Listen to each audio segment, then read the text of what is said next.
sir মই অনলাইনত আপোনাৰ এড দেখা পালো আপুনি আপোনাৰ গাড়ীখন বেচিব খুজিছে সেইখন মই কিনিব বিচাৰিছো আপোনাৰ পছন্দ হৈছে দেখি ভাল লাগিল কাৰখনৰ কণ্ডিশ্যন খুব ভাল মই নতুন গাড়ী এখন কিনিব খুজিছো সেই কাৰণেহে এইখন বেচিবলৈ ওলাইছো দামটো ফিক্স স্যাৰ আপুনি পইচাৰ কথা চিন্তা নকৰিব মই XYZ বেংকৰ এজন বিষয়া আৰু এই মাহতে মই অৱসৰ ল'ম এই গাড়ীখনকে কিনাটো মোৰ ল'ৰাটোৱে বিচাৰিছে আৰে বাহ বাৰু আপুনি কিনাৰ আগতে গাড়ীখন চেক কৰি চাব বিচাৰিব নহয়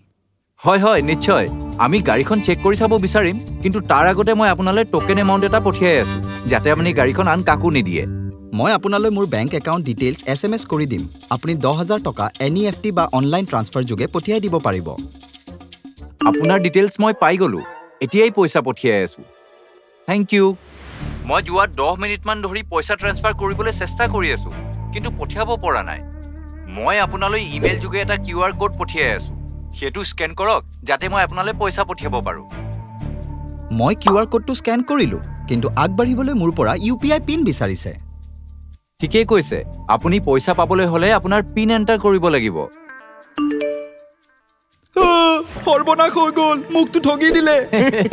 সতৰ্ক হৈ ৰ'ব QR কোডৰ দ্বাৰা হোৱা প্ৰবঞ্চনাৰ পৰা হাত সাৰি থাকিব কৰণীয় QR কোড ব্যৱহাৰ কৰাৰ আগতে ভালকৈ এই বিষয়ে জানি ল'ব প্ৰবঞ্চনামূলক লেনদেনৰ জাননী ততালিকে আপোনাৰ বেংকক দিব এনে ঘটনাৰ ৰিপৰ্ট আপোনাৰ ওচৰৰ চাইবাৰ ক্ৰাইম পুলিচ ষ্টেচন আৰু national cyber crime reporting portal cybercrime.gov.in ত কৰিব